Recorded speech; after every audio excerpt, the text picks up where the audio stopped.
Christine pensait partir seule de Cuba. Iran ne s'attendait à rien. Et pourtant, une photo, un regard, et tout a changé. Depuis ce jour, ils ont appris à s'aimer dans 2 langues, à se battre contre l'attente et à rêver d'une vie commune au Québec. Voici leur histoire. En fait, moi, mon ex-conjoint est agent de voyage. J'ai voyagé beaucoup dans mon ancienne vie avec cette personne. Et j'ai rencontré Iran en 2016. En 2016. Moi, c'était un coup de foudre dès que je l'ai vu. En fait, je l'ai vu de dos.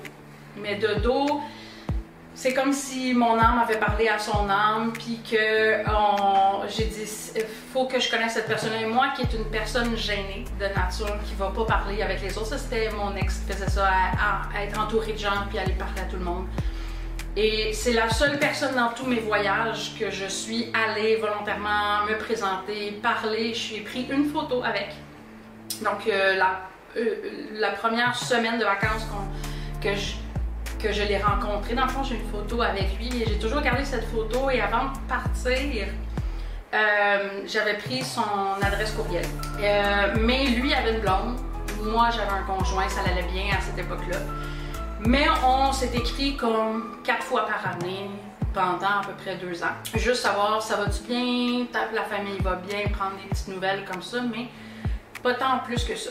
Ensuite, pendant la COVID, j'ai arrêté de lui parler. Moi, ça n'allait pas bien dans ma vie. Il y avait la COVID aussi, c'est tout ce moment-là préoccupant. Et quand s'est terminé la COVID, le premier voyage que j'ai refait, puis moi avec mon ex, on a fait un voyage de groupe parce que c'est un agent de voyage, mais on était en train de se séparer. Ça n'allait pas bien, mais parce que c'est un voyage de groupe, parce que j'avais des amis qui allaient là, ils ont fait comme « Ah, allez, viens, pareil ». Puis on est allé à l'hôtel qu'on allait tout le temps. Lui était là, puis moi j'avais oublié que lui était là. Fait que je suis arrivée au bar et on s'est croisés du regard. La première chose qu'il m'a dit, c'est « Est-ce que tu es toute seule? » Là, j'ai dit « Ah non, je suis avec le groupe. » Il était très déçu, mais il dit « Je pensais que je te reverrais jamais. » Puis à partir de là, quand je suis partie après ce voyage-là, on s'est parlé à tous les jours. J'ai terminé ma relation avec mon ex complètement, mais bon, le temps qu'on vende la maison, tout ça, on restait quand même dans la même maison. Là. Ça a été difficile un petit peu pour lui parce que c'est pas la méthodologie cubaine de faire ça. Mais en fait, on s'est aimés dès au premier regard, toutes les deux. Mais les circonstances ont fait qu'on a attendu plusieurs années avant d'être ensemble. Bien feliz. La historia, como encontramos, como está por ti. La historia es como... Desde 2026 hasta hoy. Es una historia que para creerla hay que vivirla. Una historia, un amor bonito, es algo que nos vimos y conversamos solo conmigo, pasamos, no nos vimos más, conversamos nada y otra vez nos volvimos a reencontrar en el mismo lugar. Y todo comenzó y fue una historia que salió solo. Fue algo que no planeamos y muy bonito. Pienso que las mejores cosas en la vida salen sin planearlas. Es lo que más me gusta a ver, de esta historia, lo que he aprendido, que las mejores cosas en la vida suceden sin planearlo, las mejores cosas. Mais l'amour ne parle pas toujours la même langue. Il faut du courage, de la patience et beaucoup d'écoute. Donc j'avais fait une session en espagnol au Cégep dans les années 2000. Ça date quand même d'il y a longtemps, puis durant mes voyages, on est allé souvent à Cuba. Puis mon ex parlait quand même bien espagnol, fait que j'écoutais beaucoup parler aussi en espagnol. Donc quand j'ai commencé avec lui, il y avait la gêne aussi, puis les mots qui manquaient, mais rapidement, j'ai été quand même assez fonctionnelle en espagnol aussi, à vivre dans un environnement. Tu sais, moi j'allais 2 mois là-bas.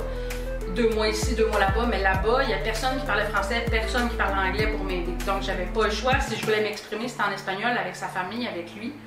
Donc, je te dirais que la première semaine que j'ai passée avec lui, je pensais utiliser beaucoup Google Traduction. Puis finalement, je l'ai zéro utilisé parce que lui était super patient. Il a parlé lentement avec moi. Il essayait vraiment de comprendre ce que je disais. Puis j'étais pas totalement 100% la première semaine, mais le premier 2 mois que j'ai passé avec lui, en fait, à tous les jours, sérieux, mon apprentissage était exponentiel. Je pense que je suis vraiment full fonctionnelle, même en moins de 6 mois avec lui, parce qu'on parlait à tous les jours. Non seulement on parlait en vidéo, plusieurs fois par jour, on parlait aussi en message, et je lui parlais en message écrit. Et ça l'aide vraiment beaucoup parce que au début, j'écrivais avec Google Traduction. Donc j'écrivais en français, je le traduisais, puis je l'envoyais, mais la traduction était toujours pas tout à fait bonne. Fait que je venais changer quelques petites choses parce que quand on parle en français, nous, Québécois, la traduction, des fois, il y a des mots qui traduisent littéralement que c'est pas ça. Fait que je le changeais un petit peu, puis rapidement, je suis passée de... J'écris en espagnol et je le traduis en français pour voir si j'ai utilisé les bons temps de verbe, si ça a du sens, qu'est-ce que j'ai dit, si je l'ai dit dans le bon ordre. Puis, fait que ça aussi, ça m'a permis d'apprendre vraiment plus vite. Puis plus le fait que quand je suis là-bas, bon, j'ai pas mon téléphone, il est pas fonctionnel, fait que j'y vais comme je peux, je dis des choses, puis lui me corrige si je dis pas la bonne affaire, ou s'il comprend pas, je suis obligée de réutiliser d'autres mots ou une autre façon de le dire pour qu'il comprenne. Fait que souvent, j'y allais de manière détournée à expliquer quelque chose plutôt que de dire le mot direct parce que je savais pas le mot direct. Puis ça, sérieux, ça a vraiment facilité beaucoup mon apprentissage. Que je pouvais vivre en appartement dans leurs conditions à eux, avec les pannes d'électricité, avec la nourriture qui était surprise. J'ai dit, regarde, je suis pas... Yo le quiero dar un ejemplo de una guerrera que luchó mucho por esta relación, por yo estar aquí. No tengo palabras para explicarle, para decirle, y eso es lo que le quiero dar motivación a todas las personas que nos escuchen y que luchen. Ella es una verdadera guerrera. Pues yo voy 2 meses conmigo, viviendo juntos en un apartamento que tenemos. Ella se adaptó a todo el sistema de Cuba, cómo funciona la comida, todo, y nunca dijo, no, mira, esto no me gusta, esto no, ella se adaptó siempre porque es lo que les digo. Si estoy contigo es lo único que yo quiero. Siempre me dijo eso, siempre, desde el primer día me lo dijo. Porque yo, a ver, yo sé que aquí todo es diferente, más comodidades, todo es más fácil. Yo también trabajé en un hotel en Cuba, 12 años, con clientes canadienses de muchos países, muchas culturas. Y sé que, a ver, es diferente todo. Aujourd'hui, les rôles se sont inversés. C'est Iran qui apprend, un mot à la fois, à faire de ce pays son chez lui. Ahora tú no tienes que hablar francés, pero lo que tú quieres aprender el francés o... No, sí, claro. Yo quiero integrarme a la sociedad de Canadá como una persona más, un ciudadano más de Canadá y 100% francés, e integrarme a la sociedad como uno más, un canadiense más. Sí, desde un año que tú esperas en Cuba sin trabajo, que tú empezar con Duolingo a aprender francés, pero Duolingo no es la mejor opción, pero sí. Tú sabes muchas cosas, los números, color, unas palabras más. Sí. Y mucha motivación para trabajar, que por esa energía para trabajar en cualquier trabajo, ayudar a mi esposa también y bueno, para los dos salir adelante. La translation, on attend. Moi, dans le fond, le 15, la journée qui est arrivée, il était inscrit à ses cours de français. On a fait son inscription. On attend qu'il y ait une place qui se libère. On n'a aucune idée quand est-ce que ça va. Les 3 mois d'attente pour la translation. Pregunta cómo se pasa tu vida aquí en Canadá, en Quebec, para hablar en francés, porque tú me ayudas mucho hablando muy despacio conmigo en español para que yo aprenda. ¿Y cómo se pasó por ti aquí aprender el francés? Bueno, estoy estudiando con el Duolingo un poco. También Cristina me ayuda a hablar el francés despacio, que por ejemplo me dice una palabra y me la traduce en el francés y frases, y bueno, hasta ahora es mi profesora del francés y aprendo poco a poco algo con Cristina. Se siente que sabe que me va a cuidar, estando aquí en Canadá, que yo voy a estar bien y su familia, lo mejor vaya, su familia es una maravilla, oro, oro, su mamá, su hermano, todos sus amigos, hasta ahora todos sus amigos que me ha presentado a mí, todos, una maravilla de personas, me explican, me ayudan en todo, hasta me han ayudado o sea, a tener trabajo y hasta ahora todo aquí, una maravilla, todo perfecto y estoy muy feliz. Dès son arrivée, Iran n'a pas attendu. Résidence permanente en poche, il s'est mis au travail. Parce que commencer une nouvelle vie, ça ne peut pas attendre. ¿Cómo se pasa tu integración aquí? ¿Tú tienes un trabajo? ¿Tú tienes amigos? ¿Cómo se pasa por el mes? Tengo varios amigos por la parte de Cristo también. ¿Dos trabajos? Dos trabajos. Dos trabajos. Y bueno, la comunicación y el trabajo es bien buena. Por suerte, mi jefe habla español y todo bien hasta el momento. Y que la próxima fin de semana tú vas a hacer una formación para tener... Il va faire un cours pour la construction, pour avoir le santé sécurité pour pouvoir travailler dans la construction. Et dès que le bassin rouvre, donc en construction, c'est des bassins, là, quand tout le monde a son emploi, puis qu'ils cherchent encore des employés, là, ils vont chercher des nouveaux employés qui n'ont pas déjà travaillé en construction, donc ils appellent ça une ouverture de bassin, ils ouvrent un bassin. Fait que dès qu'il rouvre, il peut commencer à travailler en construction, puis c'est ce qu'il va... On veut qu'il ait comme travail dans pas longtemps. En attendant, là, présentement, il installe des clôtures, puis il fait des ménages. Il y a du travail, j'en manque pas de travail. On a eu plein d'offres d'emploi. Il y a une offre d'emploi aussi avec un maçon. Il y a une offre d'emploi aussi pour une usine ici proche qui cherche des gens parce que justement, c'est une usine qui embauche énormément de travailleurs temporaires. Après avoir filmé, Iran a effectivement complété sa formation.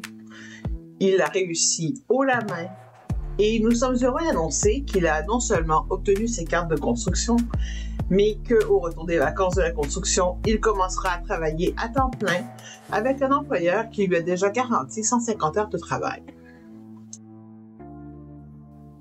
Avant qu'Iran puisse s'installer au Québec, Christine vivait entre deux mondes. 19 mois, à traverser les frontières, à jongler entre deux vies, dans l'attente d'un visa permanent qui se faisait attendre. Le premier moment marquant, qui était quand ils l'ont appelé pour aller faire sa biométrie. Moi, j'arrivais en fait 2 jours après la journée qu'il allait faire sa biométrie à La Havane. Fait qu'il a fait l'aller-retour à La Havane pour aller faire sa biométrie sans moi. Par contre, on était vraiment chanceux parce que la fois où on a eu l'information comme quoi qu'il fallait qu'elle aille faire son médical, c'était en avril et on était ensemble. Fait qu'on a pu fêter ça ensemble, on était super contents. En même temps, c'était comme un peu une fausse joie. On était comme, ah, ben si ça arrive, ça veut dire qu'on va avoir la visa bientôt, mais on a attendu 1 an. Mais, j'ai toujours eu en tête que je voulais être avec lui quand il y aurait enfin la confirmation qu'il y avait sa visa. Puis, j'ai été avec lui, je suis arrivée et 2 jours après, donc je suis arrivée le 20 avril à Cuba, le 22 avril. Par hasard, ça faisait justement 2 jours que j'avais pas été voir alors que je le regarde 90 fois par jour, le maudit site du gouvernement, pour savoir qu'est-ce qui se passe avec les mises à jour fantômes, tout ça. Puis je viens d'arriver, donc on était dans notre petit moment d'arrivée, fait que j'ai oublié ça, j'étais avec lui, j'étais bien. Puis 2 jours après, une autre fille du groupe était avec moi, qui attend son mari aussi cubain. Fait qu'on était les 4 ensemble. Quand ils sont partis, j'ai fait comme, bon, ben on a une panne d'électricité, j'avais rien d'autre à faire, j'ai regardé. Puis j'ai vu que le numéro de son visa était apparu, fait que là j'étais comme, non, non, non! Et là, lui, il est là, quoi? Là, je parlais en espagnol. Et là, je lui ai dit que le numéro vient d'apparaître, ça veut dire qu'il y a sa visa, fait que ça veut dire que c'est fini, l'attente est finie, et là, on a pleuré toutes les deux. Yo no lo creía, yo en shock. Yo no, todavía no creía lo de la visa. Pour lui, c'était loin encore, pour lui, on l'avait pas en 3 ans. Cuando yo estaba en el avión, en el aeropuerto, bueno, ya cuando más. Les deux, on a pleuré, écoute, on sautait de joie, j'ai appelé ma mère, il a appelé sa famille, on était énervés, puis je te dirais que ça a été, on l'a su le 22 avril, On a eu le rendez-vous à la Havane quand même assez rapidement le 29 avril. Alors on a fait le voyage ensemble. Ça a été un voyage le fun. Puis par contre après, moi, prendre des billets d'avion, ça a été long. J'ai dû attendre au 15 mai parce qu'on avait... il y avait des billets d'avion disponibles, mais c'était juste des billets d'avion en classe affaires, genre à 2000$ le billet. Je veux retourner chez moi, là, mais j'ai quand même un budget pas illimité. Fait que les meilleurs billets que j'ai pu trouver, les plus proches, c'était le 15 mai, mais c'était les plus longues 2 semaines de ma vie. J'ai fait hâte de rentrer chez moi, de lui montrer mon chez moi, de ma famille, puis j'ai fait aussi une surprise, il savait pas, mais même si on est arrivé à 1h du matin, ma famille était là pour l'accueillir avec quelques-uns de mes amis, puis lui il savait pas. Et en plus j'y avais dit, ben là c'est tard le soir, là, Nadine, mon amie Nadine, elle vient nous chercher, puis ça va être ça. Là. Mais finalement toute ma famille était non, sérieux, c'est... Fue un día muy feliz, muy importante y un día que no esperábamos. Por eso le digo que todo lo que nos ha pasado en la vida es algo que no esperábamos. Desde el primer día la muerte surgió. La misma visa el día que llegó, ya nosotros no era algo que esperábamos, tal fecha, el mes que viene vas a tener tu visa, no, fue ya así, Cristina revisa y ya, fue inesperado, por eso digo que las mejores cosas en la vida suceden sin buscarlas, sin planearlas, que lo mejor pasa así. Larmes, papier, combat. Un jour, Christine a décidé que son histoire ne resterait pas dans l'ombre. Mais commencé par contacter par courriel mes députés, étant dans la région de Chambly, mon député c'était Roberge. Fait qu'aussitôt qu'il était allumé entre guillemets parce que Fréchette c'était pas quelqu'un qui était comme accessible, puis là oups tout à coup, le ministre de l'immigration, il était proche. Puis, en tant que mon député, il faut qu'il m'écoute. Ça a été un déclencheur pour moi. Et de l'autre côté, mon autre député, c'est du Bloc. Fait que ça aussi, ça a été comme, ben, le Bloc, il faut qu'il fasse de quoi parce que normalement, c'est la voix du Québec. C'est de s'assurer qu'il n'y a pas d'injustice au Québec. Ça un peu de l'ambition du parti. Donc, j'ai écrit à mes 2 députés, autant fédéral que provincial, par courriel pour qu'ils prennent conscience de qu'est-ce qui se passe au niveau du regroupement familial ici au Québec. J'ai aussi contacté journalistes de la région, journal de étant commerçante depuis plusieurs années ici à Hayan. On a des contacts au niveau des journaux. Donc j'ai appelé, j'ai dit écoute, seriez-vous intéressé? Le journaliste qui m'a contacté, on a parlé ensemble et il a sorti dans le journal mon histoire avec notre photo. Étant aussi, ben, tout ça, ça l'a amené par le biais, avec l'aide de Québec réunifié, à que cette histoire-là sorte aussi à l'Assemblée nationale pour poser une question au feuilleton à l'Assemblée nationale à l'immigration relativement à cette situation-là. Et après ça, qu'est-ce que j'ai continué à écrire quelque chose à mes 2 députés, en mettant aussi le journal en copie. Imagínate, fue algo muy grande a ver a la foto de nosotros en el periódico. No pensé, a ver, que me sorprendió, ¿entiendes? Es mucho, ella hizo mucho por la relación. Yo un poco de temor, de miedo que le pudiera pasar algo a ella, que tomara alguna represión, algo, ¿entiendes? Pero bueno, ya ella me explicó, me dijo, no te preocupes, aquí todo es diferente, tenemos libertad de expresión. Tenía que te explicar muchas veces. Sí. L'implication de Christine ne s'est pas arrêtée là. Même lorsqu'Iran était auprès d'elle, elle a continué de s'impliquer en tant que trésorière de notre organisme. Commencé avec Québec réunifié seulement pour en aide séparée, j'étais pas dans l'administration au début. Et j'avais déjà offert à la personne qui s'occupait de la comptabilité mon aide parce que moi c'est ce que je fais dans la vie.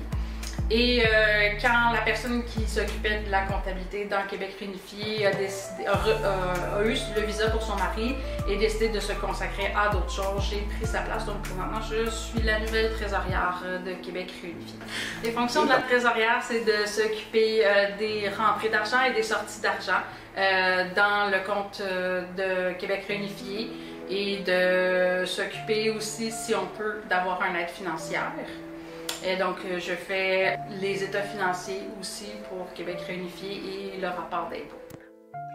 Maintenant qu'ils sont enfin réunis, un nouveau chapitre commence. Plus calme peut-être, mais tout aussi ambitieux. hacer una familia con Cristina, tener un bebé, 2, 3, 4.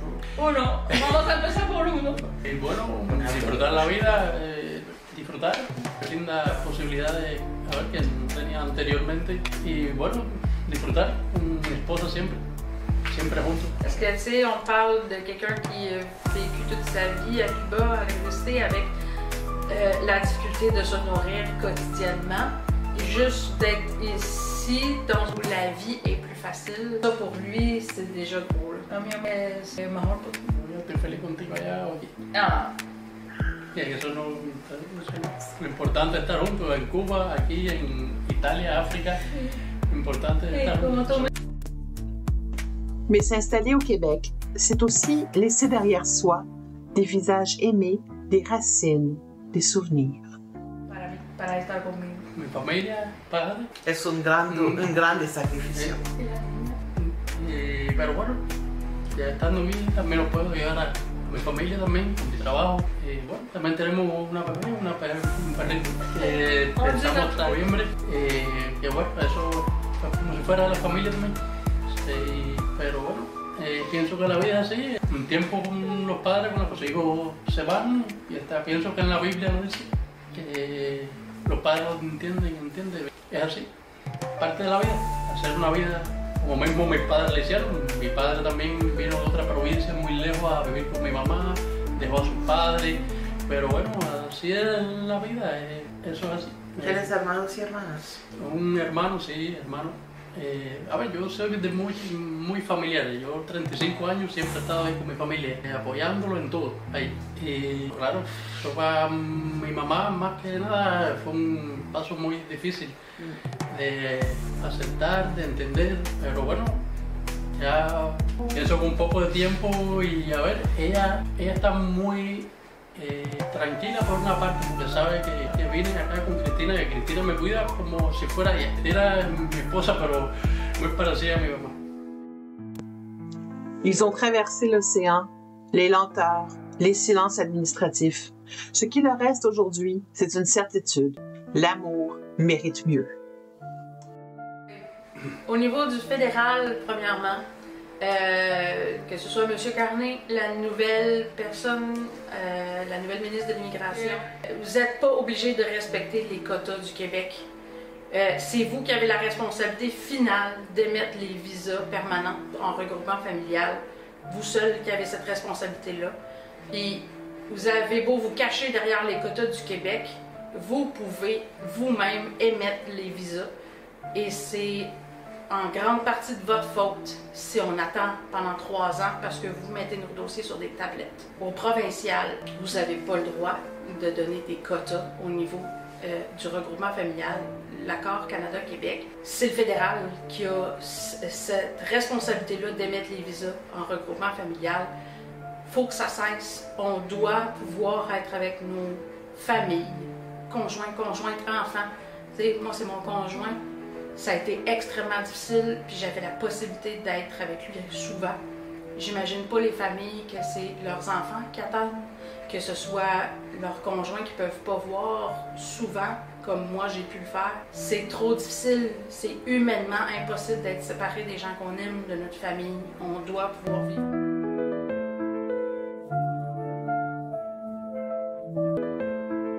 J'ai vu Québec réunifié, en rêve d'aimer sans être jugé. Toi là-haut, tu sais ce qu'on vit, nos cœurs sont loin, nos vies divisées. Un programme qui nous fait pleurer.